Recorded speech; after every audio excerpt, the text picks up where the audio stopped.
प्यारे बच्चों, आज हम एक नया लेसन शुरू कर रहे हैं और लेसन का नाम है जीव जनन कैसे करते हैं। जैसे कि लेसन का नाम बता रहा है कि हम इस लेसन में जनन के बारे में पढ़ेंगे। तो जनन के बारे में सबसे पहले हम ये जान लेते हैं कि जनन क्या होता है।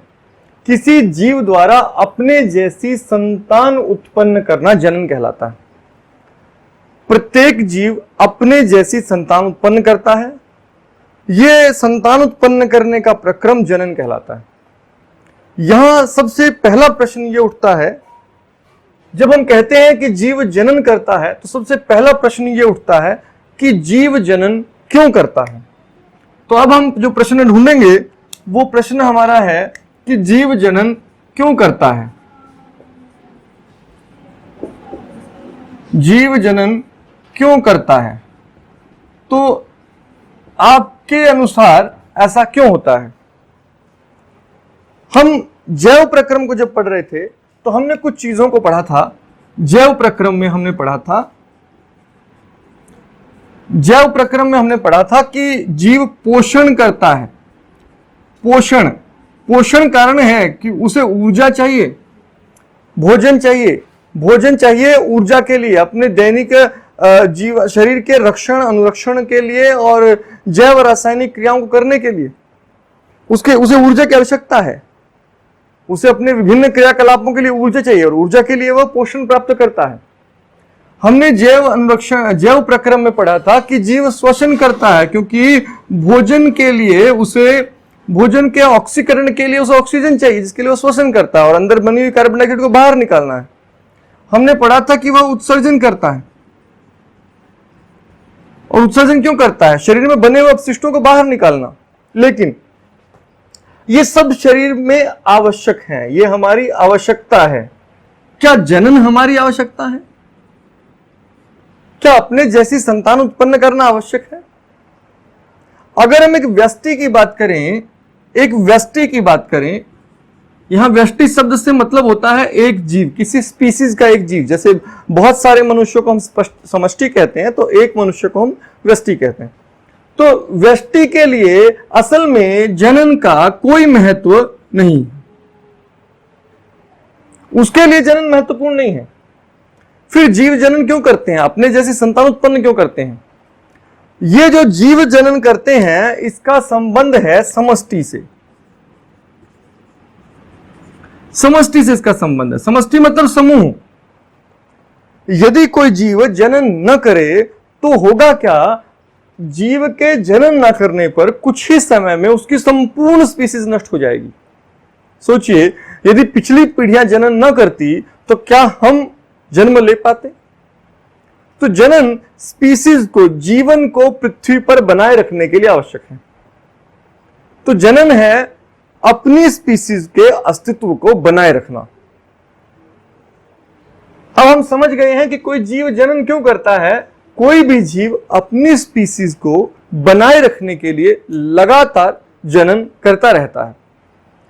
ऐसा अगर हम सोचें कि अगर जनन बंद हो जाए, अगर आज मनुष्य का जनन बंद हो जाए तो होगा क्या? 100 वर्ष में, केवल 100 वर्ष में मनुष्य प्रजाति नष्ट हो जाएगी। क्योंकि आज का जन्म लिया हुआ बच्चा 100 वर्ष तक ही तो जीवित रह पाएगा बस। तो सबसे पहले हमने समझा कि जीव जनन क्यों करते हैं। तो आपने जान लिया कि जीव केवल अपनी स्पीसीज को बनाए रखने के लिए जनन करते हैं। इसके बाद जो हमें चीज जाननी है कि जीव जब जनन करते हैं तो जनन में होता क्या है, इसे जरा एक बार समझते हैं।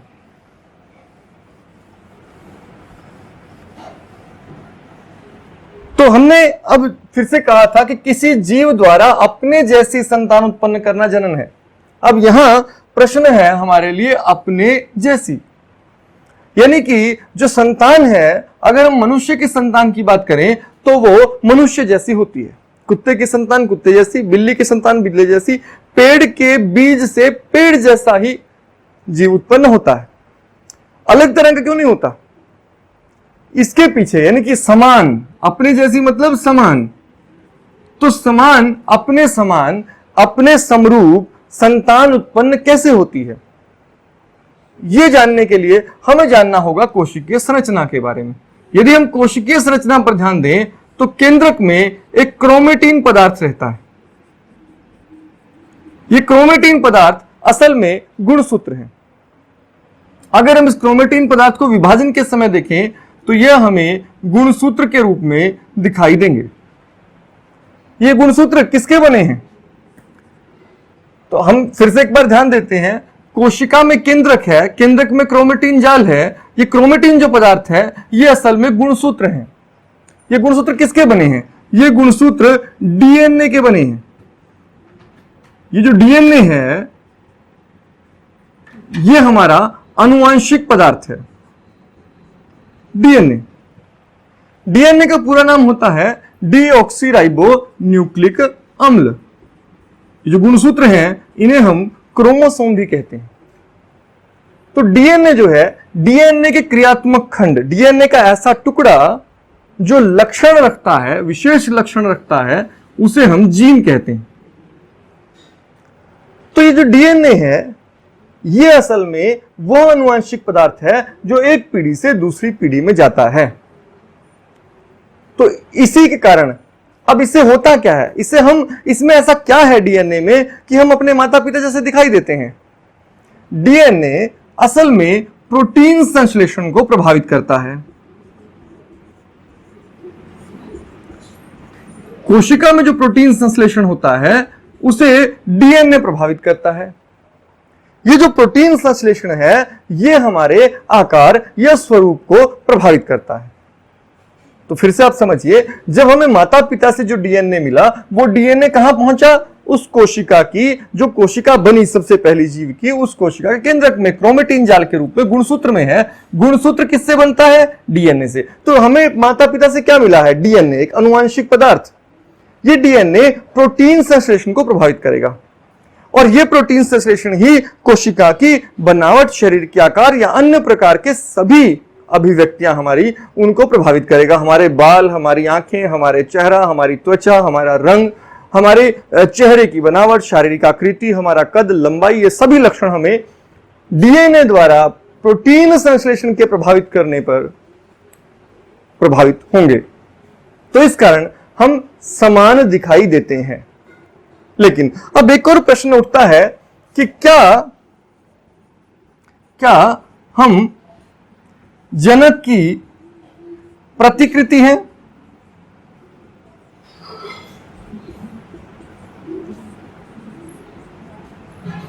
क्या जीव जनक की प्रतिकृति हैं? क्योंकि हम सिर्फ हमारी बात नहीं कर रहे हैं, हम सभी की बात कर रहे हैं। प्रतिकृति का मतलब एकदम फोटोकॉपी। क्या हम बिल्कुल समान हैं? अब जैसा हमारा ब्लूप्रिंट होगा वैसा ही हम बनेंगे। ब्लूप्रिंट मतलब हमारा डीएनए। अगर हमारा डीएनए एकदम स्पष्ट हो, एकदम सही हो, तो हम बिल्कुल वैसे ही दिखाई देंगे। अगर हमारा डीएनए 100% माता पिता जैसा हो, जनक जैसा हो, तो हम 100% वैसे ही दिखाई देंगे। लेकिन वास्तव में ऐसा नहीं है, क्योंकि इसमें बदलाव हो रहा है। अब होता क्या है, जब कोशिका विभाजन होता है डीएनए की प्रतिकृति कैसे बनती है, इसे जरा एक बार समझ लेते हैं हम। ये जो डीएनए है ये जब माता पिता में जाता है, माता पिता से हम तक पहुंचता है, तो असल में उससे पहले ये विभाजित होता है। किसी भी एक कोशिका से दूसरी कोशिका में विभाजन के समय डीएनए अलग हो जाता है। एक प्रति तो पिछली कोशिका से ही आती है, जबकि दूसरी कोशिका का संश्लेषण, दूसरी प्रति का संश्लेषण होता है और इस प्रकार से डीएनए फिर से निर्मित हो जाता है। ये डीएनए कहां जाएगा? केंद्रक में जाएगा और केंद्रक को कोशिकीय पदार्थ मिल जाता है। ये कोशिका के अंदर होता है, तो एक कोशिका दो में विभाजित हो जाती है। इस प्रकार संश्लेषण हो रहा है डीएनए का। यह संश्लेषण, कोई भी जैव रासायनिक प्रक्रिया 100% शुद्ध नहीं होती, 100% प्रमाणित नहीं होती कि उसमें किसी प्रकार की कोई त्रुटि संभव नहीं है। ये त्रुटियां अक्सर होती रहती हैं। ये जो बदलाव होते हैं डीएनए के संश्लेषण के दौरान, ये बदलाव नए गुण पैदा करते हैं। इसे हम कहते हैं भिन्नता या विभिन्नता। यह विभिन्नता प्रत्येक जीव में कम या ज्यादा होती है। ये विभिन्नता हमें अंतर लाती है। ये एक जीव दूसरे जीव की, कोई भी संतान जनक की बिल्कुल मूल प्रतिकृति नहीं है।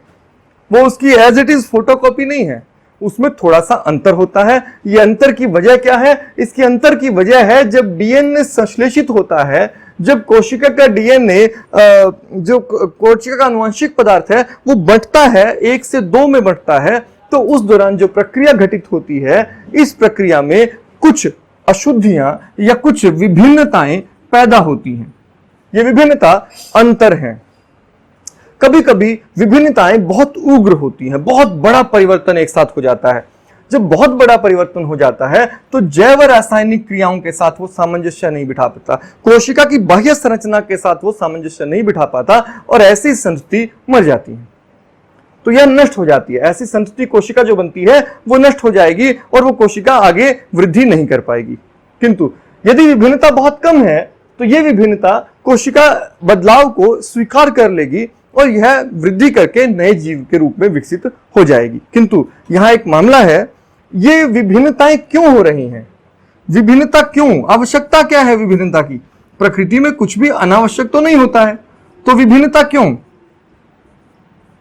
इस विभिन्नता का कारण है, इस विभिन्नता का कारण है कि हम जब ये धीरे धीरे ये विभिन्नता इकट्ठी होती हैं और ये विभिन्नताएं हम में बदलाव लाती हैं, ये हमें अनुकूलन देती हैं, हमें नई परिस्थितियों के लिए तैयार होने की हमें गुण देती हैं।